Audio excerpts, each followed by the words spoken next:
Hey everyone, welcome to another deep dive. Today we're tackling a topic that I think we can all relate to, saying no. We're going to be using Patrick King's book, How to Say No, as our guide. Have you ever felt like you just can't say no, whether it's at work or with friends or family? Oh, absolutely. It's such a common struggle. Yeah, it really is. And King really dives into the psychology behind why it's so difficult for so many of us to utter that little two-letter word. It is fascinating, isn't it? Like, why do we tie our self-worth to our ability to please everyone? It's like we're terrified of rocking the boat or, Yeah. disappointing anyone. Exactly. It's Yeah. as if saying no will, like, damage these carefully crafted images we've built. Right. And one of the first things that King points out is this deep-seated need for approval. I mean, we are social creatures after all. We are, and those connections are so important, but that fear of jeopardizing those relationships, it can be paralyzing sometimes. Yeah, for sure. We start imagining all these negative consequences in our heads, even if they're totally unrealistic. Oh, absolutely. And we get caught in those what if spirals. What if they get mad? What if they think I'm selfish? What if they never ask me again? Exactly. Right. It's like we overestimate the impact of a simple no. Yeah. And King also talks about this thing called FOMO, you know, fear of missing out. Oh, FOMO is real. It is. And when we say no, it can feel like we're closing the door on these potential opportunities. Even if those opportunities aren't really aligned with our goals, or even if we don't really care about them that much. Exactly. We get so caught up in that fear of missing out that we end up overcommitting ourselves. And then we're just left feeling exhausted and resentful. It's a vicious cycle. It really is. But sometimes it's not even about FOMO. Sometimes we genuinely want to help. Of course. We want to be there for the people we care about. Right. And so saying no can feel like we're letting them down. It's a tough balance for sure. But King also talks about the sense of obligation, right? Like, we should say yes, even if our gut is screaming no. Yes. It's like we're operating on this autopilot. Hmm. And the default setting is to say yes, because that's what a good person does. Right. It's like we're following the script that was handed to us without even questioning it. And that's where things can get a little tricky, especially when we start talking about codependent tendencies. Oh, codependency. That's a word that gets thrown around a lot these days. It does. What does it actually mean in this context? Like, how does it relate to saying no? Well, think of it this way. Codependency is like this kind of imbalanced dynamic where you're so focused on keeping everyone else afloat that you forget to put on your own life jacket. You become so responsible for other people's emotions that you completely neglect your own needs. So it's more than just wanting to help someone. Way more. It's this deeper pattern, like your sense of self gets tangled up with the needs of others. Wow, that's a really powerful image. It is. And in those situations, saying no can feel almost impossible. Because it feels like a threat to the entire relationship. Exactly. It triggers that deep-seated fear of abandonment or rejection. So it becomes even harder to break free from that cycle of people-pleasing. It does. It becomes really ingrained. So if we're stuck in that codependent pattern, is it even possible to say no? It is. It is possible, but it takes a lot of work, and it requires a conscious shift in mindset. We need to start recognizing that we are not responsible for other people's happiness. Their emotions are their own to manage, and we have a right to protect our own well-being. That's such a powerful realization. It's like giving yourself permission to prioritize your own needs. It is a powerful realization.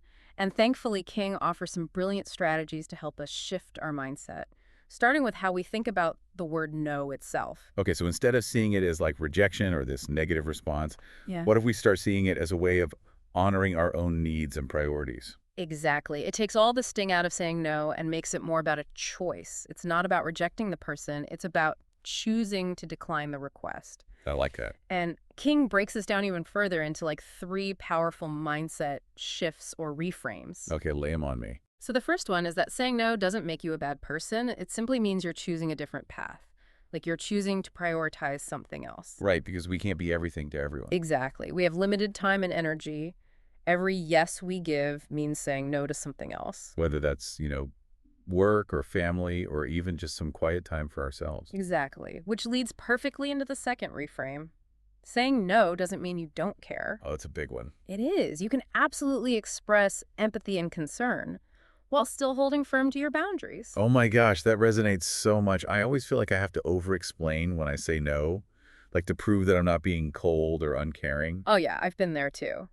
But you can be both compassionate and firm in your boundaries. It doesn't have to be one or the other. Yeah, it's about finding that balance, isn't it? It is. And this brings us to the third and final reframe. Saying no doesn't mean you're being selfish. Oh, this is such a big one, right? We're like conditioned to believe that putting ourselves first is selfish. Totally. But King reminds us that taking care of our own needs is actually essential. Not just for our own well-being, but for our relationships, too. If we're constantly running on empty, we can't show up fully for anyone. Right. Think of it like the oxygen mask on an airplane. You have to put on your own mask first before you can help anyone else. That's such a great analogy. And sometimes the best thing we can do for others is to simply say no. A clear, calm, and firm no is a complete sentence. Ooh, I like that. We don't always need to justify or offer these elaborate excuses. We don't. It can be that simple. Of course, knowing when and how to say no is important, and King has some really practical techniques for putting all of this into practice. Okay, let's get tactical. What are some of his suggestions? One that I found super helpful is the idea of mentally preparing yourself for potentially tricky situations. So before you walk into a meeting where you know you might be asked for a favor, or before a social gathering where you tend to overcommit. Exactly. Take a minute to check in with yourself first. Look at your schedule. Think about your energy levels. What are your values? What am I willing to say yes to? Yeah, And what's non-negotiable? exactly. Having that clarity beforehand can make it so much easier to stand your ground when you're under pressure. It's like setting those boundaries in advance. Exactly. And speaking of boundaries, King also talks about using the right tone when you say no. Ooh, yeah, tone is important. It is. Be clear, be calm, and be firm. It's so easy to fall into that trap of being overly apologetic or trying to soften the blow. Oh yeah, I do that all the time. Yeah, but that kind of undermines the message, doesn't it? It does, and it makes you seem less confident and more open to negotiation. So King suggests using something he calls the broken record technique. No, I've heard of that. It's really effective. If someone keeps pushing back on your no, just calmly restate it without wavering. I love the broken record technique. It's so simple, but it really works. It does. It helps you maintain your composure even when you feel that pressure. And, if you're caught off guard or you need a moment to process, don't be afraid to buy yourself some time. Oh, that's a good one. Instead of blurting out a yes that you might regret later, just say, let me think about it and get back to you. Exactly. This gives you the space to really assess the situation and to respond thoughtfully. I need to remember that one. I'm so used to giving an immediate answer because I don't want to disappoint anyone. I get that. It's a hard habit to break. But that pause, that's an act of self-care. It's giving yourself permission to think before you commit. You're right. So we've talked a lot about setting boundaries in our interactions with other people. What about setting boundaries with ourselves? That's actually a huge part of King's book. It's about learning to say no to those negative thoughts and self-sabotaging behaviors that hold us back. Oh, interesting. You mean like that inner critic that tells us we're not good enough or that we're going to fail? Exactly. Those thoughts can be so insidious, and they really undermine our confidence and our ability to set boundaries with others. So how do we start saying no to those negative thought patterns? Well, King talks about the importance of challenging that inner critic, like actually replacing those limiting beliefs with more empowering ones. And this is where self-esteem comes in. Ah, yes. The foundation of a strong no. It really is.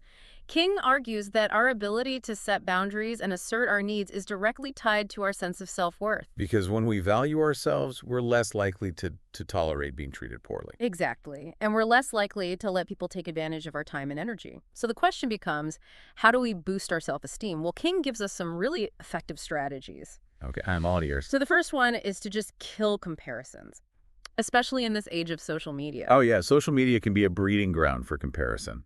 It's so true. It's easy to fall into that trap of comparing ourselves to these curated highlight reels of other people's lives. But King reminds us that we need to focus on our own values and our own progress. We each have our own unique journey. We do. Comparing ourselves to others just breeds dissatisfaction. Okay, so kill the comparisons. What else? The second strategy is to examine our core beliefs. King encourages us to identify those negative self-talk patterns and then to challenge them. Oh, yeah, like those tapes that are playing in our heads. Exactly. Those "I'm not good enough" or "I'm gonna fail" messages.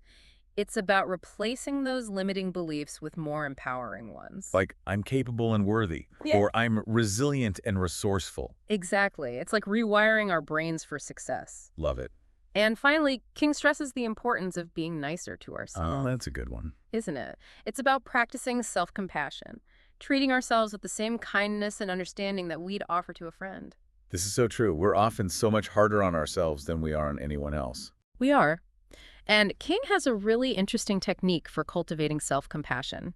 He calls it imagining a conversation between your inner critic and your compassionate self. Oh, wow. I've never heard of that before. Tell me more. It's basically a way to bring those negative thoughts into the light and to reframe them with kindness and understanding.